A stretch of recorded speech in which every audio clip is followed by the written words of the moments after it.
Selamat hari Minggu. Oke, mungkin teman-teman yang masih berada di kursi belakang boleh merapatkan diri ke depan biar ibadah kita lebih syahdu.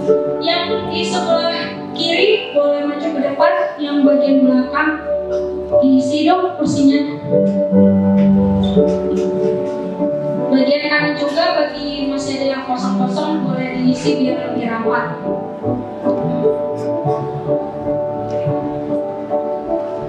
Oke, gimana kabarnya teman-teman semua hari ini? Sehat ya?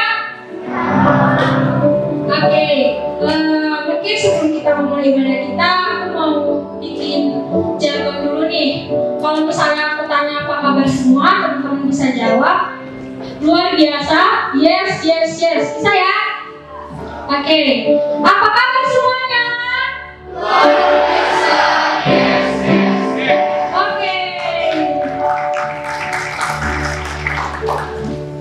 Kita akan mulai ibadah kita. Namun sebelumnya mari kita siapkan hati kita tundukkan kepala kita mengambil sikap saat teduh dimulai.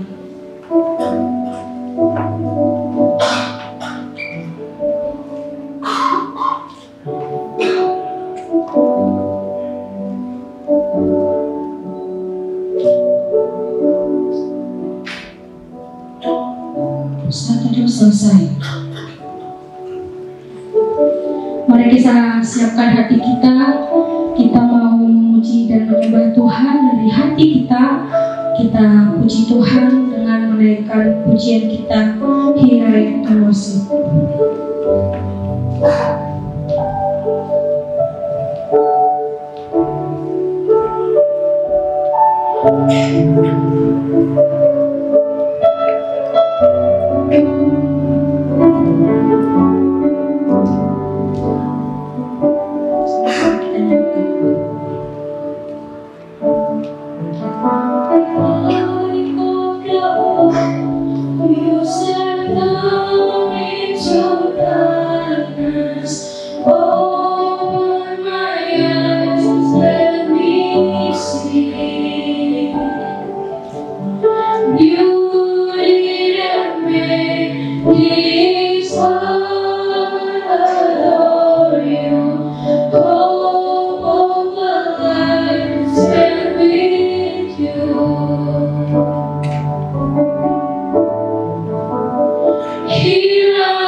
Oh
Betapa hebat, betapa kuat, dahsyatnya Allah kita.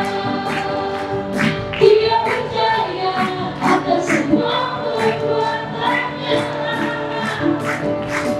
Betapa hebat, betapa kuat, dahsyatnya Allah kita. Dia bernama Yesus Raja segala raja. Betapa hebat, betapa kuat, dahsyatnya Allah kita. Dia berjaya atas semua perbuatannya. Betapa hebat, betapa kuat, dahsyatnya Allah kita. Dia bernama Yesus Raja segala raja. Tuhan Allah kita.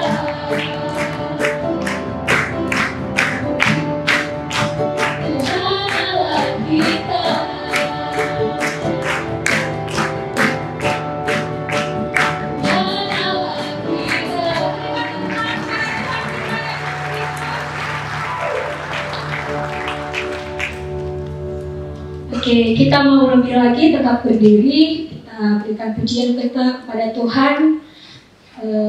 Kita menyanyi semua baik.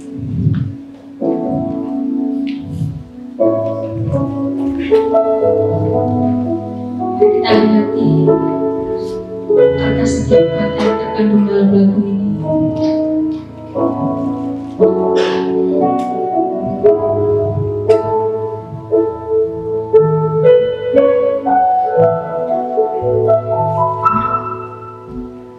Dari semula Kau letakkan hidupku dalam tangan-Mu, dalam rencana-Mu Tuhan. Rencana indah telah Kau sediakan bagi masa depanku yang penuh harapan. Semua baik, semua baik. Apa yang Kau perbuat di dalam hidupku, semua baik, sungguh teramat baik. Kau jadikan hidupku berarti.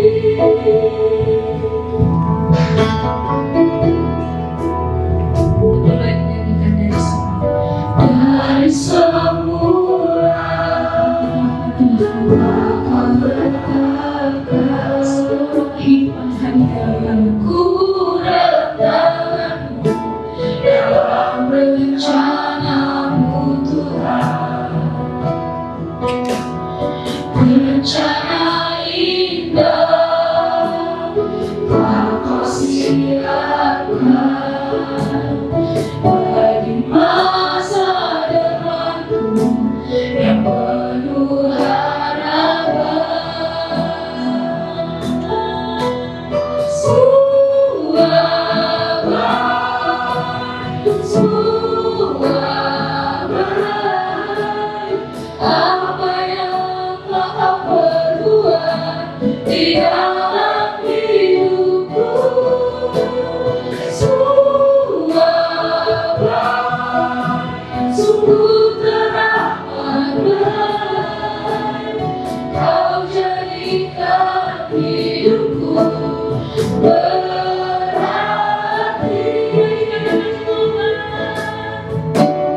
Semua baik, semua baik. Apa yang Kau perbuat di dalam hidupku, semua baik, sungguh teramat baik. Kau jadikan hidupku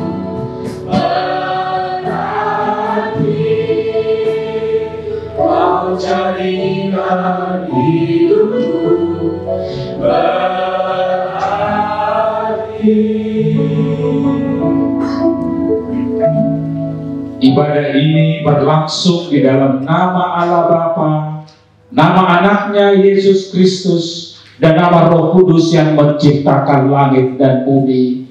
Amin. Beritahukanlah dengan sorak-sorai dan kabarkanlah hal ini. Siarkanlah itu sampai ke ujung bumi. Katakanlah, Tuhan telah menebus Yakub hamba-Nya. Bersorak-soraklah bagi Allah, hai seluruh bumi. Masmurkanlah kemuliaan namanya. Muliakanlah Dia dengan puji-pujian. Apabila Aku berseru, jawablah aku ya, yang mendengarkan aku, di dalam kesesakan engkau memberi keberkatan kepadaku. Kasihanlah aku dan dengarkanlah doaku. marilah kita berdoa.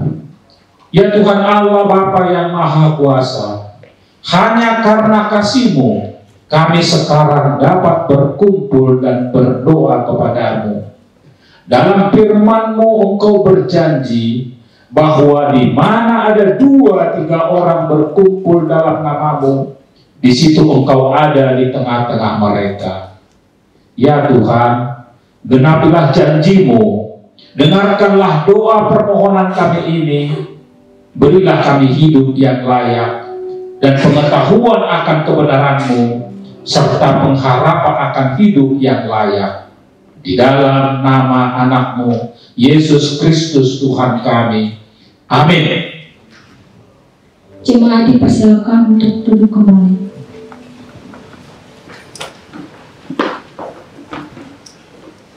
Kita angkat pujian kita bernyanyi kepada Tuhan, Dia hanya sejauh doa.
Nats pembimbing kita hari ini terambil dari Matius 6 ayat 5-8.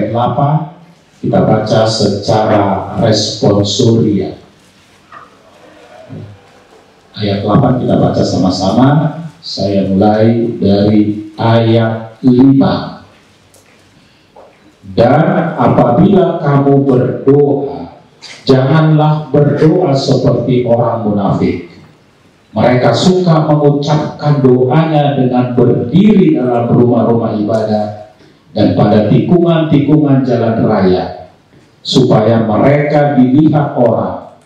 Aku berkata kepadamu, sesungguhnya mereka sudah mendapat upahnya. Masuklah dalam kamar-Mu, tutuplah pintu dan berdoa kepada Bapa-Mu yang ada di tempat tersembunyi. Maka Bapa-Mu yang melihat yang tersembunyi akan membalasnya kepadamu. Lagi pula, dalam doamu itu, janganlah kamu bertele-tele seperti kebiasaan orang yang tidak mengenal Allah. Mereka menyangka bahwa karena banyaknya kata-kata doanya akan dikabulkan. Jadi janganlah kamu seperti mereka, karena Bapamu mengetahui apa yang kamu perlukan sebelum kamu minta kepadanya. Demikian firman Tuhan. Berbahagialah orang yang mendengar firman Allah serta memeliharanya. Kita menyanyikan lagu Aku Datang dan Ku Bersujud.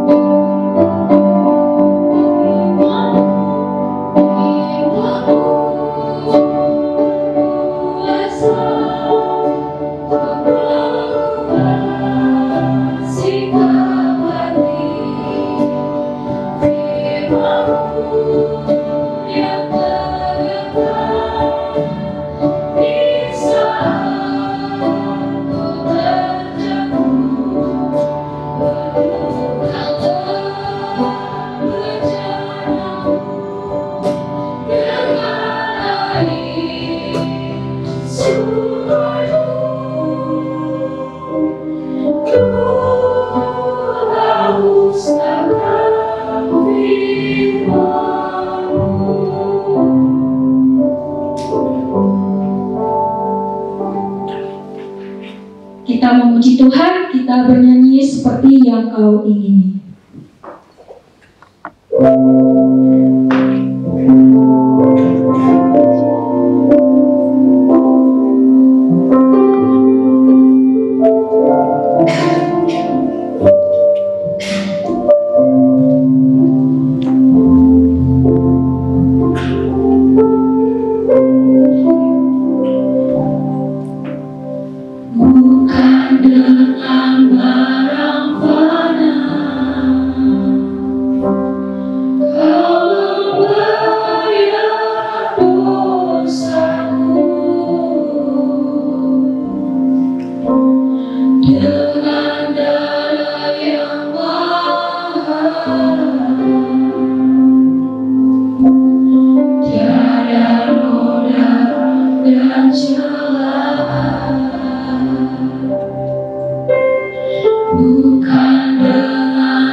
Ya Tuhan Allah Bapa kami yang di surga, Engkau maha murah, kasih-Mu kekal selama-lamanya. Kami datang ke hadapan-Mu, mengaku dan memohon keampunan segala dosa dan kesalahan kami. Tataplah kami dengan berkat kasih-Mu, serta ampunilah dosa kami di dalam penebusan anak-Mu, Tuhan Yesus Kristus, Juru Selamat kami. Amin.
Demi Aku yang hidup, demikian firman Tuhan Allah.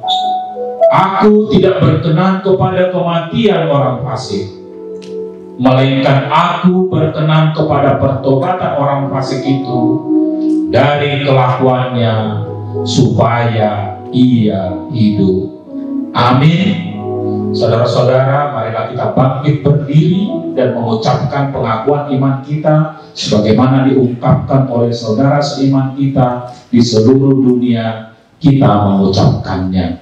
Aku percaya kepada Allah, Bapa yang Maha Kuasa, Khalik langit dan bumi, dan kepada Yesus Kristus, Anaknya yang tunggal Tuhan kita, yang dikandung dari Roh Kudus, lahir dari anak darah Maria, yang menderita sengsara di bawah pemerintahan Pontius Pilatus, disalibkan, mati dan dikuburkan, turun ke dalam kerajaan maut. Pada hari yang ketiga, bangkit pula dari antara orang mati, naik ke surga, duduk di sebelah kanan Allah, Bapa yang Maha Kuasa. Dan dari sana Ia akan datang untuk menghakimi orang yang hidup dan yang mati. Aku percaya kepada Roh Kudus, Gereja yang kudus dan am, persekutuan orang kudus, pengampunan dosa, kebangkitan tubuh, dan hidup yang kekal. Amin.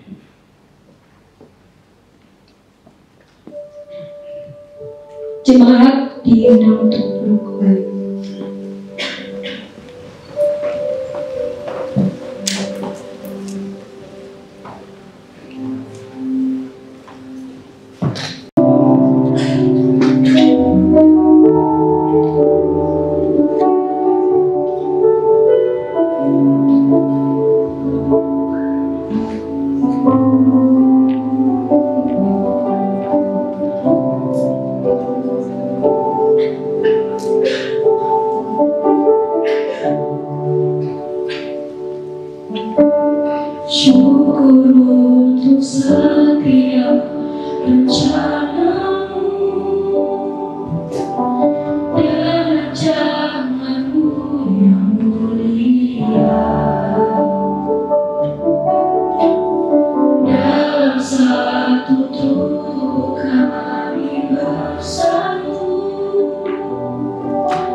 Mari kita berdoa syafaat.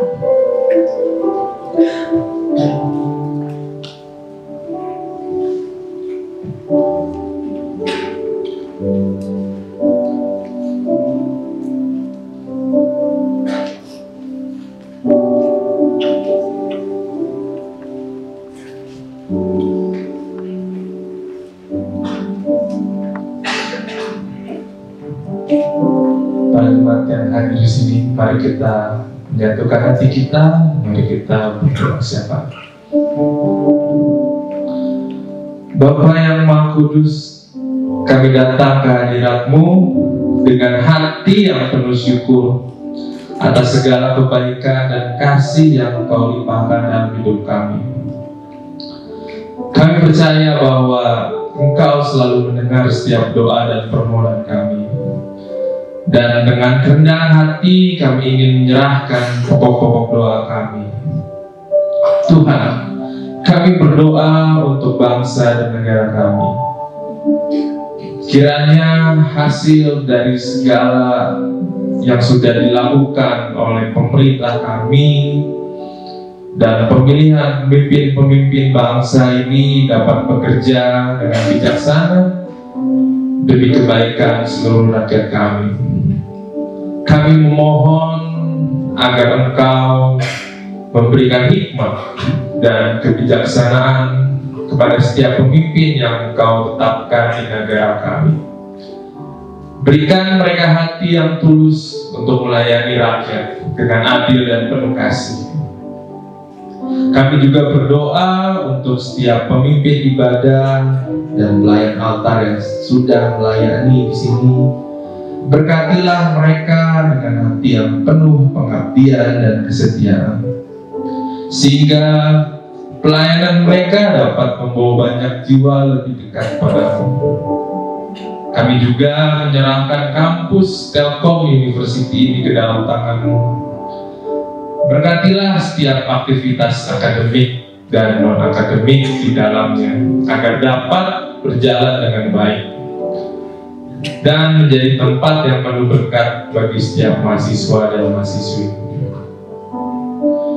Dan juga setiap pelayanan dan organisasi khususnya yang ada di dalam PMK Telkom University, kiranya semua yang melayani Kau diberikan semangat, kekuatan dan hikmat untuk menjalankan tugas mereka dengan sukacita dan setia.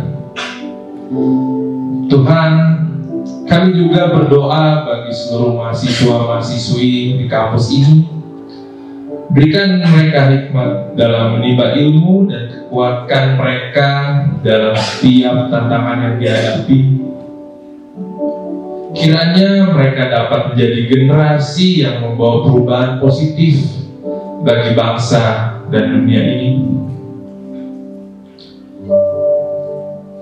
Kami juga memohon belas kasihan-Mu untuk mereka yang sedang mengalami kesusahan, baik secara fisik, emosional, atau spiritual. Tuhan, kiranya Engkau menjadi penghiburan dan pengharapan bagi mereka, serta memberikan kekuatan di tengah-tengah kesulitan yang mereka hadapi. Kami berdoa juga agar setiap program kerja yang akan datang dapat berjalan dengan baik dan lancar. Berkatilah setiap langkah yang diambil, dan biarlah kehendak-Mu lah yang terjadi dalam setiap rencana yang dibuat. Kami menyerahkan seluruh PMK Telkom University dan PMK unit pelayanan ke dalam tangan-Mu. Kiranya UKM ini terus menjadi tempat yang menyemangati setiap anggotanya untuk bertumbuh dalam iman dan menjadi terang bagi lingkungan sekitar. Kami berdoa bagi setiap keluarga yang Kau anugerahkan kepada kami. Lindungi dan berkatilah mereka dengan kasih karunia-Mu, agar setiap keluarga dapat menjadi tempat di mana kasih, damai sejahtera, dan pengertian selalu bersemi. Kami percaya, Tuhan, bahwa setiap doa ini telah Engkau dengarkan dan Engkau akan menjawabnya sesuai dengan kehendak-Mu. Kami serahkan semuanya ke dalam tangan kasih-Mu yang sempurna. Dalam nama Yesus Kristus kami berdoa. Amin.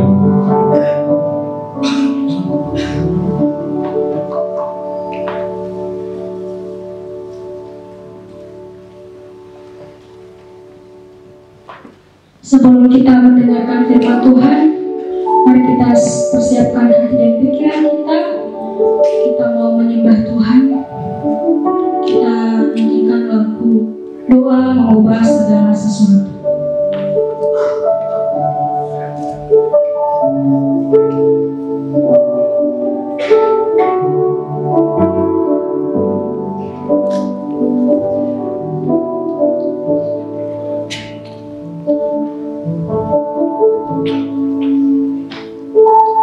Saat keadaan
hati kita sebelum kita membaca firman Tuhan. Bapa di surga, kami bersyukur Tuhan untuk cinta kasih-Mu Tuhan. Engkau mengumpulkan kami anak-anak-Mu dari berbagai daerah di tempat ini Tuhan untuk memuji dan mempermuliakan nama-Mu. Terima kasih untuk waktu ini Tuhan, dan kami menghaturkan waktu ini ke dalam tangan kuasa-Mu. Berfirmanlah dan memimpin kami semua Tuhan, supaya kami boleh mengerti isi hati-Mu. Terima kasih Tuhan, di dalam nama Tuhan Yesus kami bersyukur. Amin. Shalom. Oke, puji Tuhan, ini adalah ibadah ya ketiga, tetapi yang melayani yang pertama kali ini adalah semua mahasiswa baru ya. Kita berikan applause untuk kita semuanya. Selamat datang. Ya, saya di sini pembina PMK ya, Kris Sujatmoko gitu. Selamat datang untuk mahasiswa baru ya, di kampus kita di Telkom University. Selamat datang juga mungkin kalau ada orang tua mahasiswa mau angkat tangan, Pak, selamat datang. Terima kasih. Maybe any international student in here, welcome to our fellowship. Raise hand, please. Oh. Oke, ada? Ada juga dari mahasiswa UKIP? Ada di sini? Ada? Gak ada. Oke, baik. Terima kasih. Kita akan membaca firman Tuhan dari 1 Yohanes 5 ayat 13 dan 14 ya.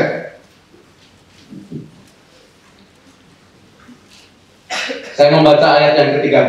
Saudara meresponi dengan ayat yang ke-14. Ayat yang 13, pengetahuan akan hidup yang kekal. Semuanya itu kutuliskan kepada kamu, supaya kamu yang percaya kepada nama Anak Allah tahu bahwa kamu memiliki hidup yang kekal.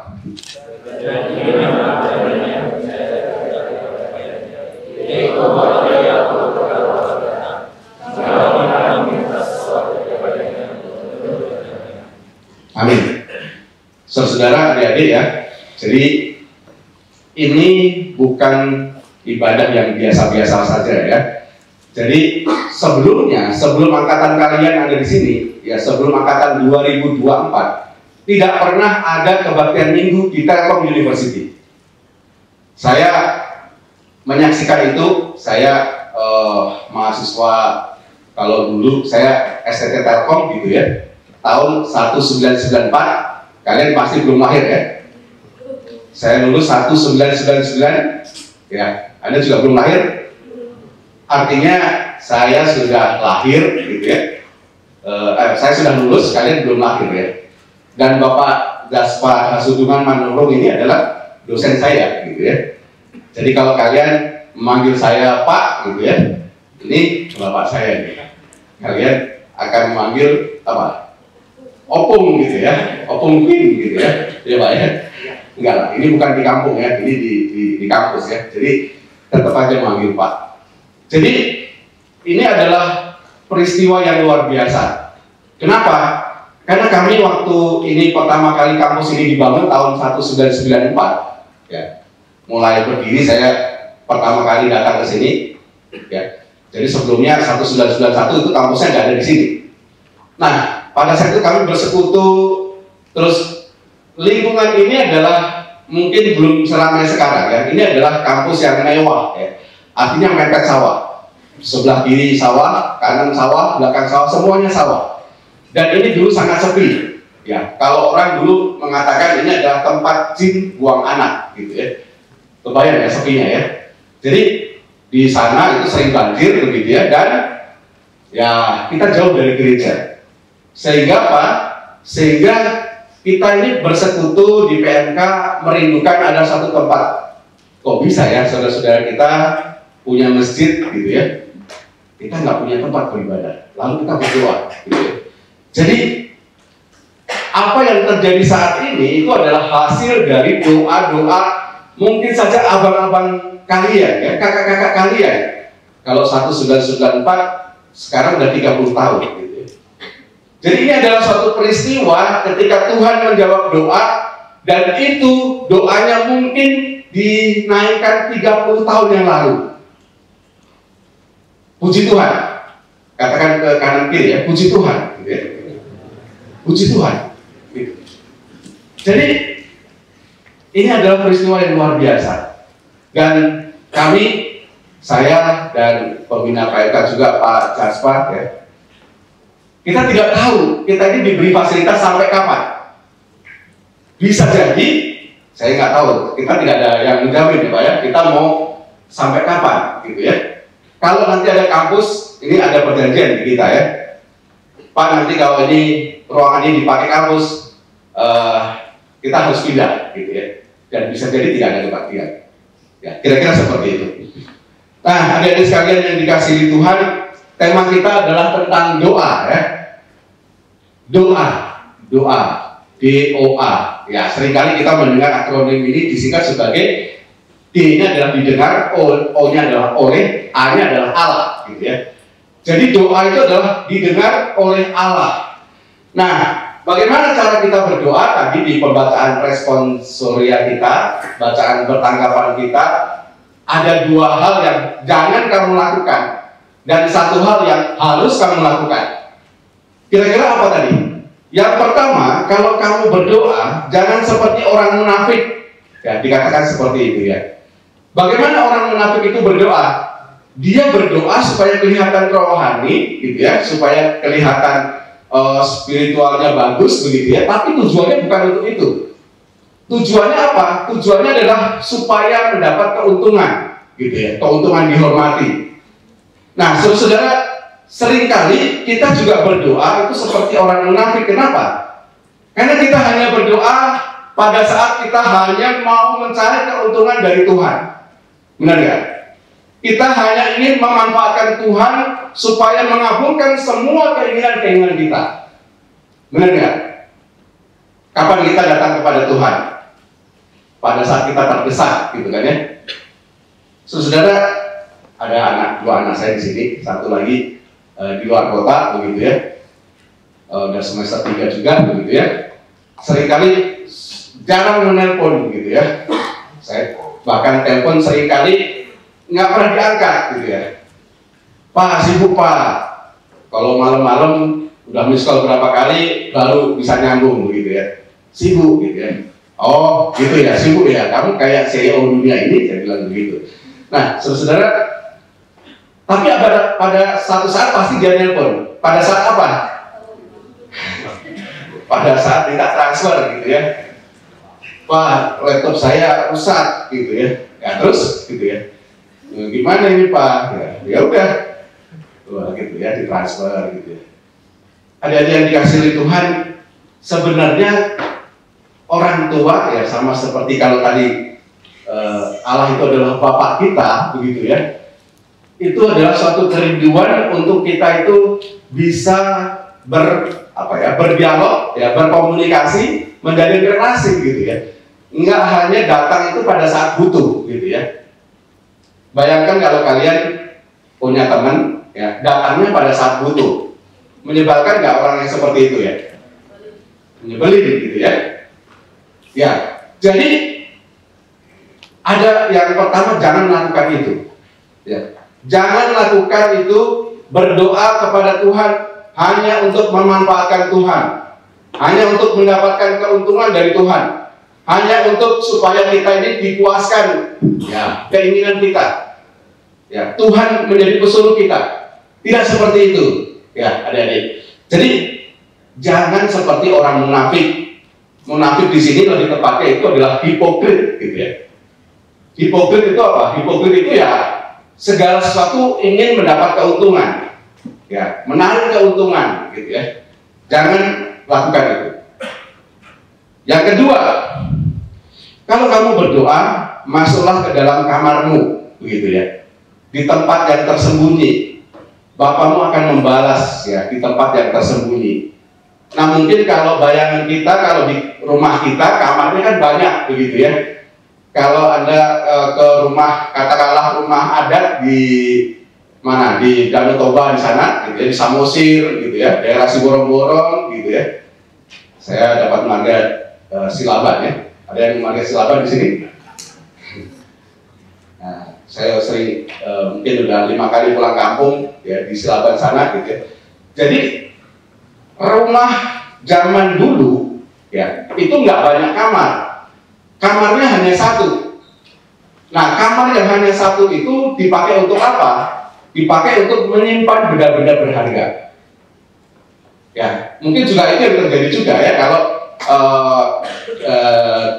di rumah adat begitu ya. Di rumah adat itu saya lihat nggak ada kamar-kamarnya. Yang ada hanya satu, ya mungkin satu kamar itu juga untuk menyimpan benda-benda berharga. Artinya apa? Kalau kamu berdoa, itu kamu harus masuk kamar dan menganggap bahwa doa itu adalah sesuatu yang berharga. Ya.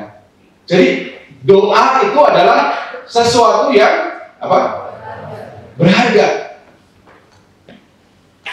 Saya kasih tahu ya bahwa masa depanmu ya, itu ditentukan oleh relasi-relasimu saat ini.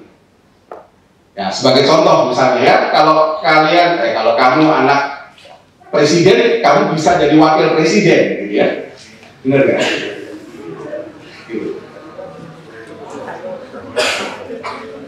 Tapi kalau kamu bukan siapa-siapa, sulit sekali. Kenapa? Karena kamu nggak punya relasi, gitu ya. Perhatikan juga ya, perhatikan orang-orang yang menjadi Kapolri. Siapakah orang-orang ini? Ya. Mungkin kalau kalian teliti, gitu ya, menjadi Kapolri itu selalu dari apa? Dari ajudan. Kenapa dari ajudan? Karena kalau dia merintis dari bawah, ya ajudan, gitu ya, atau bawahan yang sudah lama, begitu ya, itu orang yang bisa dipercaya dan orang yang punya relasi. Ya, jadi semua Kapolri itu adalah mantan ajudan. Ya, pada saat dia susah dia selalu ada. Artinya apa? Relasi, gitu ya. Jadi relasi itu penting, gitu. Kenapa hidup kita susah? Karena mungkin saja kita ini nggak punya relasi. Kalau kita punya relasi yang banyak, gitu ya, yang baik-baik orangnya, begitu ya, hidup kita jauh lebih mudah. Nah, saudara yang dikasih oleh Tuhan, kalian punya relasi, yaitu apa? Orang yang baik, bukan orang ya, satu pribadi yang baik dan berkuasa. Itu adalah sumber keberuntungan kalian, gitu ya. Jadi kalau kalian punya akses ke Pak Presiden, gitu, segala sesuatu mungkin lebih mudah. Kalau kalian punya akses terhadap misalnya terkait dengan kampus ini ya, kalian punya masalah gitu ya, kalian dekat dengan dosen, kalian dekat dengan kaprodi, dekan gitu ya. Kalau ada masalah datang aja. Bagimu masalah itu besar, tapi bagi dosen, bagi kaprodi, bagi dekan masalahmu itu kecil gitu. Sangat mudah diselesaikan. Tapi kalau nggak punya relasi, apalagi ya, ini buat mahasiswa baru ya. Saya pesan buat mahasiswa baru ya, bahwa seringkali kegagalan mahasiswa ya, itu karena mereka terpisah dari komunitas ya, terpisah dari teman-teman, terpisah dari katakanlah apalagi kalau semester akhir ya. Semester akhir itu teman-temannya udah jalan sendiri-sendiri gitu ya, lalu dia nggak punya teman gitu. Biasanya orang-orang yang mahasiswa yang ya, katakanlah terlambat kuliah atau terlambat selesai kuliah gitu ya, bahkan di batas masa akhir mau DO gitu ya, itu dosennya mau bantu aja susah. Saya punya mahasiswa gitu ya, udah tahun kelima gitu ya, saya telepon aja susahnya setengah mati, nggak pernah diangkat gitu ya. Bagaimana saya bisa menolong, sedangkan mahasiswa ini ditelepon dosennya, ditelepon kaprodinya. Dia sudah sidang kemarin gitu ya. Kemudian harusnya dia revisi, ya revisinya itu dikasih waktu sebulan, itu waktu yang cukup panjang gitu ya. Terus kaprodi telepon, Pak, ini mahasiswanya kenapa? Ya Bu, saya laporin, mahasiswa ini saya telepon berulang kali, nggak pernah dijawab gitu. Kalau nggak percaya, ibu telepon sendiri. Gitu. Akhirnya apa? Harusnya dia bisa lulus semester ini, dia nggak bisa lulus. Kenapa? Karena dia nggak memperbaiki revisinya. Dan dia harus ngulang lagi semester depan lagi, bayar lagi. Dan mungkin itu bagi dia, saya nggak habis pikir gitu ya. Kenapa dia bisa seperti itu? Saya nasihati gitu. Kamu kesini mau ngapain gitu? Mau lulus atau enggak? Kalau mau lulus, ini tinggal sedikit lagi gitu. Tinggal kamu perbaiki. Nah, kira-kira seperti itu. Jadi relasi itu suatu hal yang berharga. Dan Anda punya akses kepada Tuhan yang Maha Kuasa. Ya, Allah pencipta langit dan bumi. Segala kuasa ada di tangannya. Dan dia baik. Bahkan kalian ditebus dosanya. Itu sayang sekali ya kalau kita tidak berdoa.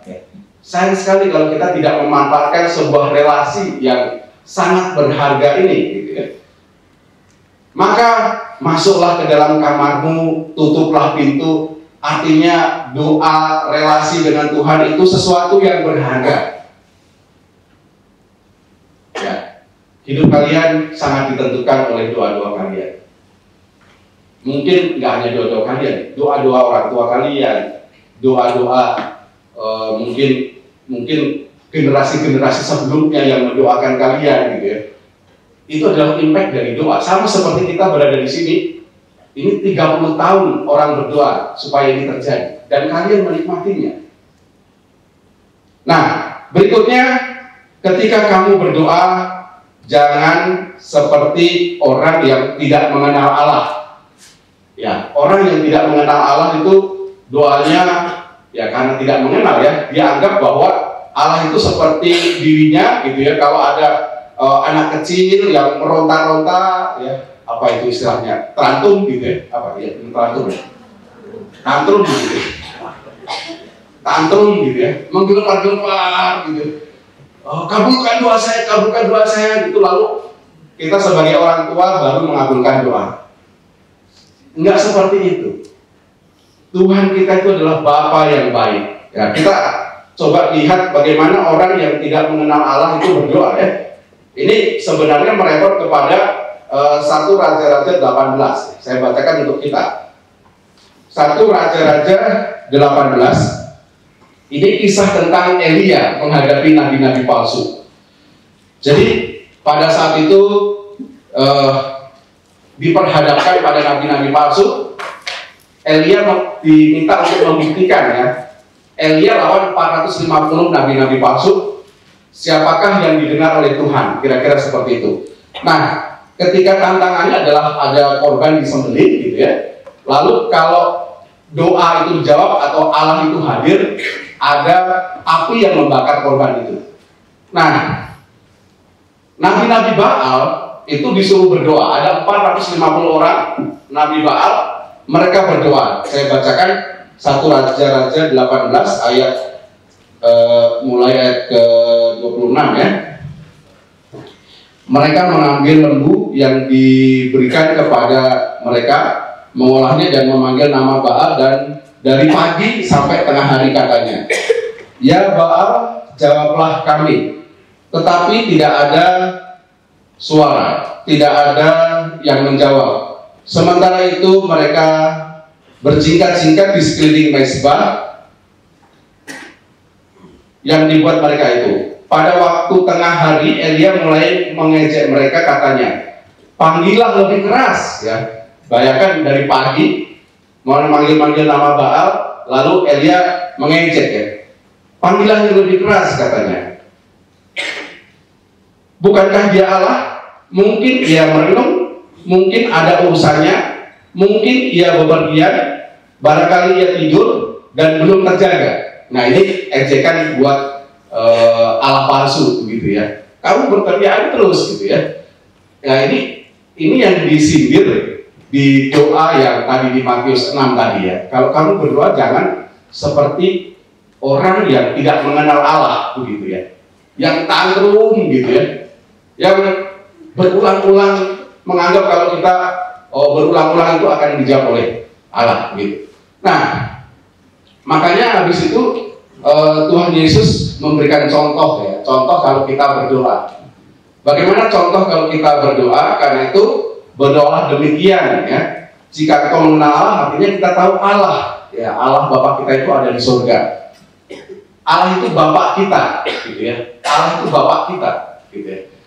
Bapa yang baik. Artinya apa? Kalau kita berdoa, kita perlu mengenal Allah. Bagaimana kita mengenal Allah?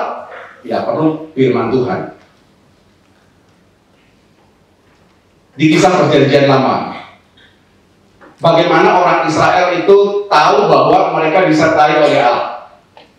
Ada yang tahu? Sekarang ini kalian ada di sini. Apakah kalian merasakan Allah itu hadir? Dan mana kita tahu Allah itu hadir di dalam kehidupan kita? Ada yang tahu? Jadi di perjanjian lama, orang Israel itu menganggap bahwa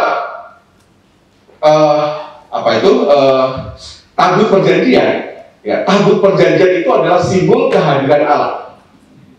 Nah, apa isi dari tabut perjanjian? Isi dari tabut perjanjian nanti kalau Anda lihat gambarnya begitu ya, ada 3. Yang pertama adalah ada loh batu, ya, loh batu Musa. Ya, itu artinya apa? Ada firman Tuhan di situ. Yang kedua itu ada mana. Mana itu apa? Menyatakan apa? Menyatakan pemeliharaan Tuhan. Yang ketiga apa? Yang ketiga adalah tongkat Musa, tongkat Harun. Ya, tongkat Harun yang dia berbunga, begitu ya. Itu disimpan dalam tabut perjanjian. Jadi simbol bahwa Allah itu hadir di dalam kehidupan kita, itu harus kita kenali dalam 3 hal ini. Yang pertama adalah ada firman Allah. Jadi kalau kalian mendengarkan firman Tuhan, ya sama seperti kita yang ada di sini, ya mungkin ada di gereja atau ada teman nanti ada PA, ada kelompok kecil gitu ya. Kita harus merasa ini ada Tuhan yang menyertai kehidupan kita. Kemudian apa? Ada mana? Ada makan. Ada yang belum makan 3 hari di sini di tempat ini? Kalau angkat tangan? Nggak ada ya. Kalau ada orang mahasiswa nggak bisa makan lebih dari 1 hari, lapor ke pembina, gitu ya. Pasti dikasih makan ya. Catat nomor teleponnya, gitu ya. Ya. Tapi kalau suruh transfer yang banyak-banyak mungkin nggak punya. Gitu ya. Kalau makan pasti bisa, gitu ya. Oke. Yang ketiga itu adalah tongkat Harun. Ya. Tongkat Harun itu apa? Tongkat Harun itu adalah penggembalaan. Ada nasihat, ada teguran, gitu ya. Jadi kalau kalian ada 3 hal ini dalam hidup kalian, itu adalah simbol bahwa Allah memelihara, bahwa Allah menegur, bahwa Allah menyertai, ya, dengan firman-Nya, dengan pemeliharaannya, dan dengan teguran-tegurannya, dengan penggembalaannya. Nah, itu adalah kita harus mengenali bahwa Allah itu bekerja di dalam kehidupan kita. Maka kalau kita berdoa, kita harus mengenali, ya, mengenali apa yang terjadi dalam kehidupan kita. Mungkin kalau kita berdoa kan seringkali template ya, template. Misalnya doa makan, ya, template-nya gimana? Kalian tinggal pakai template aja kan? Tuhan, terima kasih makanan yang kau sediakan, berkati mendidik satu kami, amin, gitu kan? Benar nggak? Ya. Doa bangun tidur template, semuanya template gitu. Nah, itu bisa juga doa yang tidak mengenal Allah ya, karena template gitu ya. Nah, bagaimana supaya tidak template? Kita harus mengenali gitu ya. Sama seperti kalau kita mengenal teman kita gitu ya. Kalau mengenal teman kita kan kita tidak general ya. Jadi kalau sifatnya general itu artinya belum kenal gitu ya. Kalau manggil pagi Pak gitu ya, artinya belum kenal saya gitu ya. Kalau pagi Pak Kris, nah, oh berarti dia kenal saya gitu ya. Itu pertama, lebih spesifik. Ya. Kedua, kalau mengenal itu adalah tahu apa yang saya inginkan. Ya, tahu apa yang menjadi cita-cita saya, kenapa saya melakukan itu mengenal. Jadi kalau mengenal Allah itu harus tahu kehendaknya. Nah, di dalam doa kita tadi, setelah kita berdoa, Allah Bapa kami yang di surga, ya, dikuduskanlah namamu, datanglah kerajaanmu, jadilah kehendakmu. Ya, itulah kita mengenal, ya, kehendaknya itu apa. Nah, maka kalau kita tidak mau doa yang template, kita bisa seperti ini ya. Kalau Anda makan, gitu ya, Anda makan, ada nasi, ya, ada ayam goreng misalnya, ya. Kita harus tahu ini ada nasi, ada ayam goreng. Ayam goreng itu berarti ayamnya mati, bukan? Nggak mungkin ayam hidup kita makan, kan? Kita harus mengenali Tuhan, terima kasih buat nasi, buat ayam goreng. Ya, berarti ada yang mati supaya saya bisa hidup, kan gitu. Ya, lebih spesifik ya. Jadi kalau Anda makan, yang ada di depan Anda itu mati semua demi Anda hidup, gitu kan? Ya. Jadi kalian harus menyadari bahwa Tuhan memelihara kehidupan kita itu ada banyak loh yang mati, gitu ya. Padi mati kan ya, nasi jadi padi, padi jadi nasi kan mati, gitu kan ya. Gak mungkin padinya masih hidup. Ayam goreng, ikan goreng, gitu ya, ikannya pasti mati, ayamnya pasti mati. Artinya apa? Kita ini hidup karena ada yang mati. Sekarang kalau ada yang mati supaya kita bisa hidup, apakah kita mau hidup kita sembarangan? Enggak ya, maka kita mengucap syukur, gitu ya. Mungkin itu lebih baik ya. Jadi kita memaknai bahwa kita walaupun kita doa makan, begitu ya, ini adalah sebuah ibadah yang bisa jadi ini adalah sebuah ujian kepada Tuhan, gitu ya. Kenapa? Kita menyadari hidup kita ini adalah hidup yang berharga. Ya. Baik. Lalu di dalam nats kita, ya, dari 1 Yohanes 5 ayat 14 tadi, ya, semua ini dituliskan supaya kamu mengerti bahwa kamu memiliki hidup yang kekal, bahwa kita boleh punya keberanian untuk menanyakan doa-doa kita dan Dia menjawab doa-doa kita. Artinya apa? Artinya adalah kamu berdoa itu sebuah konfirmasi bahwa kamu sudah mendapat hidup yang kekal. Kalau kamu nggak berdoa, artinya ya nggak nunggu nanti kamu mati, kamu itu tidak ada dalam kekekalan. Doa itu adalah sebuah konfirmasi bahwa kita ini di dunia ini, kita ini sudah mendapat kekekalan. Maka kalau kita berdoa, kita akan bersyukur ya. Kenapa? Karena ketika kita berdoa, kita itu sedang menyadari kita berelasi dengan Allah dan hidup kita itu adalah hidup yang sudah mendapat kekekalan. Anda bisa bayangkan ya, kalau kita tidak pernah berdoa, artinya bisa jadi hidup kita itu belum mendapatkan hidup yang kekal.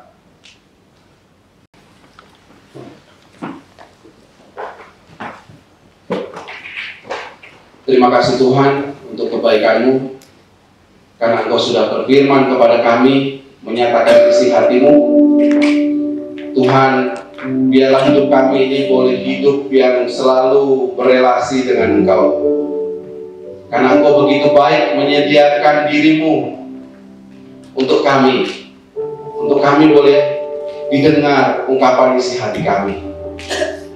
Kami mohon belas kasihan-Mu Tuhan, supaya Engkau memperbaiki kehidupan doa kami, supaya kami boleh berdoa seturut yang Tuhan kehendaki, mengerti apa yang Tuhan kehendaki. Terima kasih untuk waktu yang indah ini Tuhan. Di dalam nama Tuhan Yesus kami mohon doa kami ini. Amin. Puji Tuhan. Saya akan review, mungkin kalian dapat brosur ya. Ada yang enggak dapat brosur, atau siapa yang dapat brosur? Dapat brosur ya? Dapat brosur.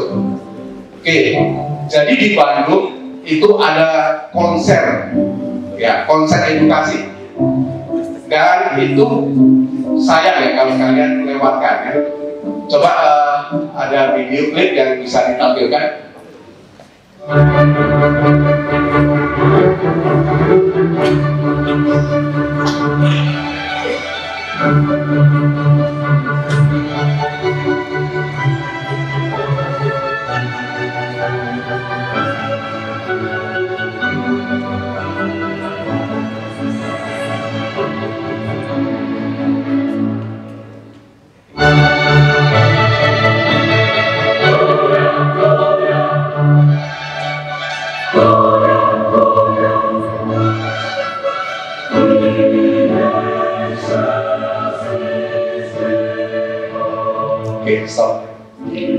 Oke, jadi ini sebuah konser yang setiap bulan akan dilakukan terkait dengan musik-musik dulu abad ke-16. Musik-musik kemudian ilmu pengetahuan itu asalnya dari gereja. Jadi kalau mau belajar musik itu dari gereja.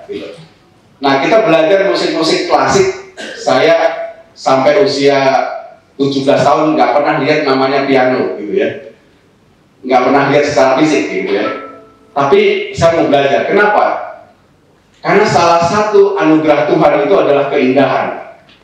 Sesuatu yang indah itu bisa jadi kita perlu pelajari, gitu ya. Jadi di musik-musik klasik itu kita melihat ada suatu keindahan harmoni yang luar biasa.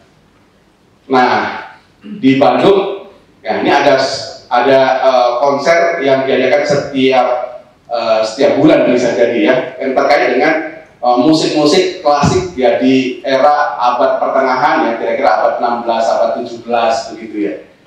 Dan sayang kalau itu dilewatkan. Ya. Jadi kalau kita di sini mahasiswa baru begitu ya, mulai dilibatkan untuk ibadah, gitu ya. Nah, bisa jadi ini impian saya, gitu ya. Kita semuanya terlibat dalam pelayanan. Kalau misalkan ada yang katakanlah musik ya, nanti kita akan salurkan gitu ya, atau paduan suara gitu ya. Dulu di tahun kira-kira 99 itu habis konser Natal itu ada paduan suara ya, paduan suara mahasiswa gitu ya. Nah, kemudian setelah habis kebaktian Natal itu lalu ada ide bagaimana kita melayani gereja-gereja gitu ya lewat paduan suara gitu. Dan itu sempat jalan di beberapa gereja. Dan salah satu, ya saya nggak tahu ada hubungannya atau tidak ya, bahwa paduan suara mahasiswa itu kebanyakan ya mesti orang Kristen gitu ya. Dan itu sudah beberapa kali juara dunia gitu. Artinya apa? Ya, kalau di PSN bisa juara dunia gitu ya, bisa jadi ya kalian yang punya talenta itu bisa menyalurkan talentanya untuk memuji Tuhan begitu ya. Mungkin di paduan suara atau di musik begitu ya. Ya, jadi silakan nanti mendaftar di sini ya, di konser edukasi, dan salah satu gedung terbaik ya terkait dengan akustik itu ada di Bandung.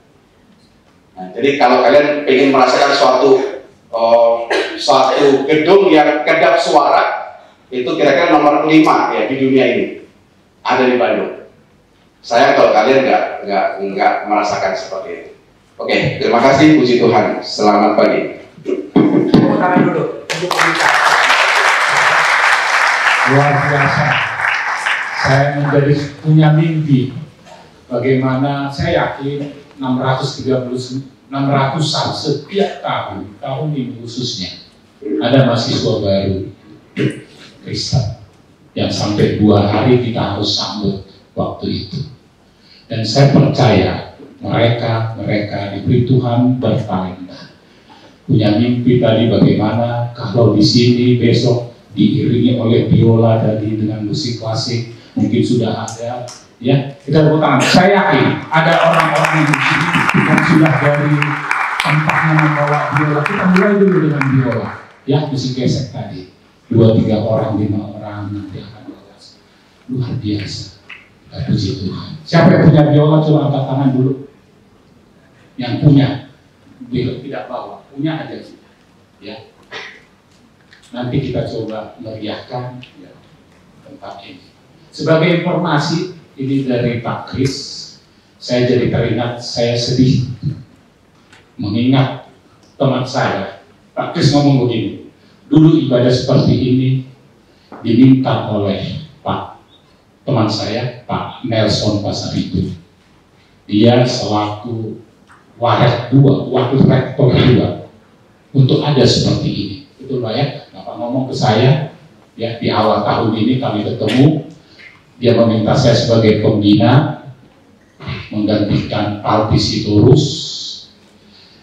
Ya, saya sedih kenapa? Sampai ibadah ini hadir, kedua orang itu dipanggil Tuhan. Dia tidak sempat melihat ibadah ini hadir. Kedua orang itu menginginkan ibadah ini hadir seperti ini. Saya jadi sedih mendengar tadi, ya, ibadah ini hadir diinginkan oleh 2 pimpinan, ya, 2 pimpinan yang ada di sini. Wakil rektor itu nomor 2 dari rektor, Nelson Pasaribu, ya. Dua-duanya meninggal kurang lebih di usia 54 tahun. Parti baru 2 bulan lalu dia meninggal. Ya, itu yang saya cerita. Jadi saya sangat sedih karena apa? Mereka punya mimpi sudah cukup lama, tetapi dia 2 orang itu tidak bisa melihat kehadiran Allah di tempat ini. Ya, saya sedih. Dan tadi Pak Kris menantang kita untuk ibadah ini lebih meriah dengan ibadah klasik, dengan biola, ya, di mana itu adalah mencerdaskan. Dan saya akan berdoa dan kita berdoa, semoga kita tidak tahu itu akan terwujud kalau Tuhan berkehendak. Karena banyak potensi, banyak talenta yang mau kita salurkan di sini. Karena itulah kenapa kita hadir di dunia ini. Minggu depan saya akan membawakan firman, ya, saya akan membawakan firman yang artinya ibadah keempat. Semoga saya juga bisa menginspirasi seperti Pak Kris. Kita akan akhiri, ya, ibadah kita. Kita akan berikan persembahan terbaik kepada Tuhan. Kita akan memberikan persembahan kita kepada Tuhan berdasarkan firman-Nya yang tertulis dalam Kisah Para Rasul 20 ayat 35. Dalam segala hal sesuatu telah kuberikan contoh kepada kamu, bahwa dengan bekerja demikian kita harus membantu orang-orang yang lemah dan harus mengingat perkataan Tuhan Yesus, sebab Ia sendiri telah mengatakan, adalah lebih berbahagia memberi daripada menerima. Mari kita berikan yang terbaik bagi Tuhan sambil memuji dengan lagu Bawalah Persembahanmu.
Sudah kau tahu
Kita berdoa. Terima kasih ya Tuhan untuk ibadah ini.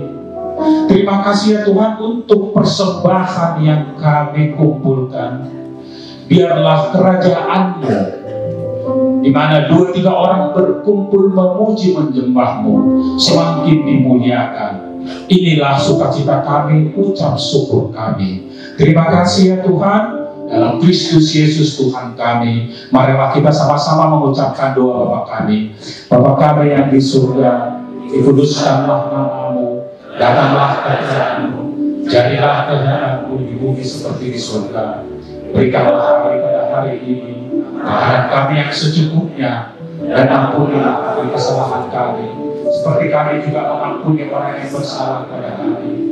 Dan janganlah membawa kami dalam pencobaan, tapi lepaskanlah kami dari yang jahat. Karena Engkau punya kerajaan dan kuasa dan kemuliaan sampai selama-lamanya. Amin. Anugerah dari Tuhan Yesus Kristus, kasih Allah Bapa dan penyertaan Roh Kudus menyertai kita semua. Amin.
Kami berikan kesempatan untuk pengumuman.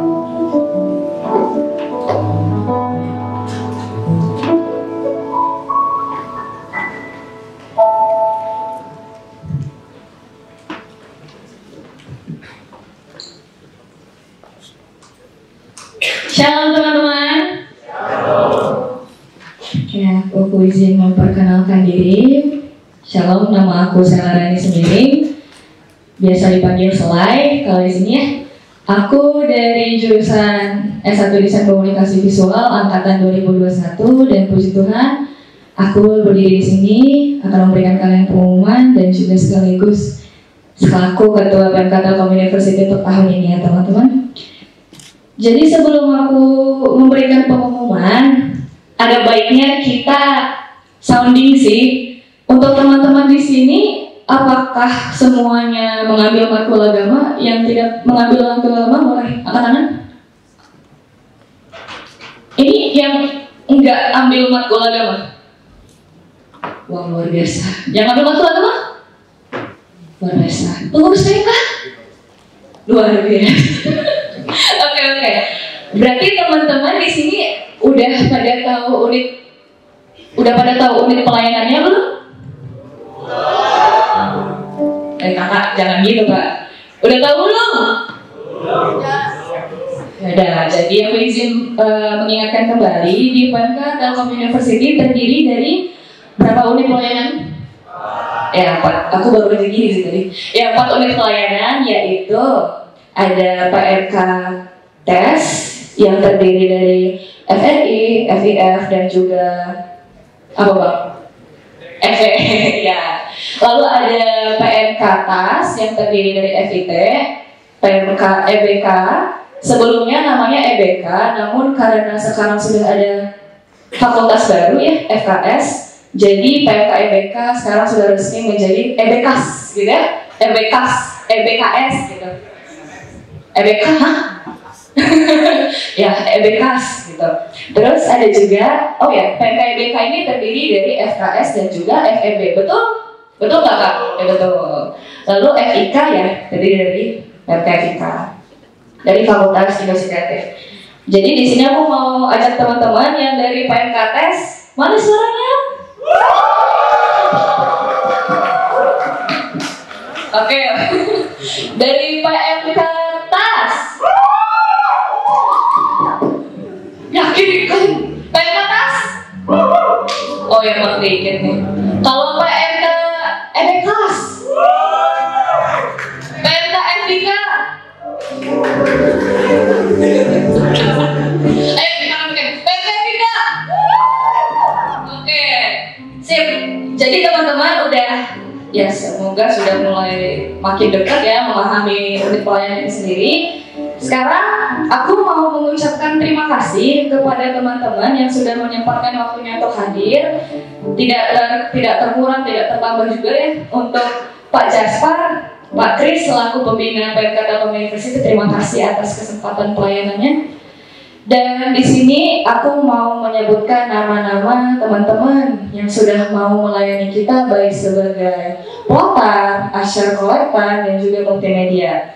Di sini untuk usher yang udah menuntun kita ada Rara, ada Brian, ada Karisto, dan juga ada Ricardo. Terima kasih ya teman-teman. Dan untuk kolektor kita ada Rachel, Ovi, Joy, dan juga Ganis. Terima kasih teman-teman. Nah kemudian untuk plotter kita di depan, untuk WL kita sendiri ada Kak Angel. Terima kasih Kak. Dan untuk singer kita, ya adik yang terkasih, ada Ranesi dan Milka. Ya, terima kasih. Untuk keyboardis kita ada Yohanes, makasih banyak. Dan untuk gitaris kita ada Jova, kajian kita ada Michael, dan untuk bassis kita ada Marvin. Terima kasih. Nah, tidak terkecuali ya multimedia kita. Aku berterima kasih kepada Alvin. Terima kasih karena sudah membantu dalam mengedit poster ya. Teman-teman yang udah ngeliat Instagram itu teman kita Alvin udah ngebantu buat membuat poster pengumuman, dan juga dia yang membuat slider kita pada hari ini. Terima kasih banyak Alvin. Untuk yang mendokumentasi live report, ada kakak pengurus kita, Tia, terima kasih. Ada Ani, Anira, dan juga ada Rachel. Dan untuk pendoa syafaat kita, aku mau berterima kasih banyak untuk abang ya, abang terkasih, abang panutan, Bang Eca. Terima kasih atas Bang Eca doanya. Oke, nah selanjutnya aku izin mengumumkan, teman-teman boleh mohon disimak ya terkait pelayanan kita minggu depan. Jadi untuk pelayanan minggu depan dan juga sampai seterusnya itu kurang lebih kami membuka kesempatan kepada adik-adik mahasiswa baru. Dan di sini aku mau mengingatkan kembali untuk teman-teman seluruh informasi termasuk pelayanan, termasuk informasi ibadah dan juga event-event PMK University, teman-teman bisa lihat di komunitas WA PMK tadi. Jadi bagi yang belum masuk boleh di-scan dan nanti ketika sudah masuk ke grup besarnya tolong pilih grup angkatan 24 karena setiap angkatan informasinya bisa saja berbeda.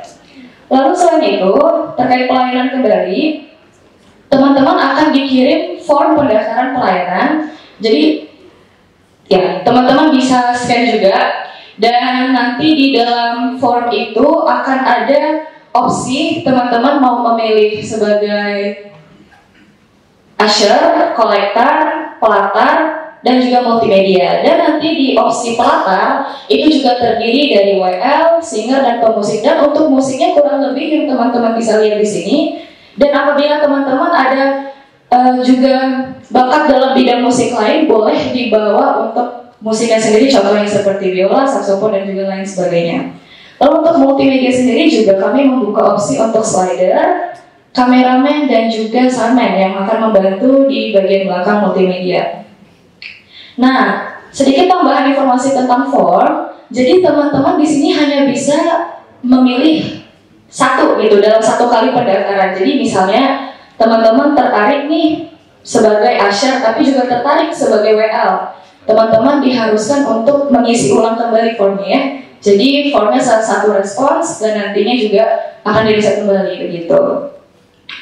Selanjutnya untuk kegiatan terdekat kita, puji Tuhan sekarang kita udah ada ya informasi fixnya terkait welcoming party yang selama ini sudah kami sounding Pak teman-teman. Bentar dulu Kak. Nah, welcoming party dibuka untuk seluruh mahasiswa baru. Di sana kita akan saling mengenal, baik mengenal PMK Telkom University dan juga mengenal PMK Unit Pelayanan. Kita akan beribadah bersama, akan ada event-event seru, games dan juga akan ada merchandise dan lain sebagainya. Kegiatan ini akan dilaksanakan pada tanggal 4 Oktober di jam 16.45. Jadi ini dilaksanakan sore. Dan buat teman-teman nggak usah khawatir karena kakak-kakak pengurus juga akan membuka danusan. Jadi buat teman-teman yang belum makan, ya kami sebisa mungkin menyediakan berbagai makanan buat teman-teman supaya semakin menikmati welcoming party. Dan selanjutnya welcoming party ini akan bercabang dilanjut menjadi event gathering. Event gathering ini apa? Kalau welcoming party ini kurang lebih ibadah gabungan, yang artinya teman-teman PMK Unit Pelayanan baik dari yang berbeda pun akan bersekutu bersama. Sedangkan kalau event gathering itu akan dibagi menjadi 4. Jadi ada setiap unit pelayanan akan melakukan event gatheringnya sendiri. Baik ada unit pelayanan yang melaksanakan makrab, ada juga unit pelayanan yang melaksanakan ibadah.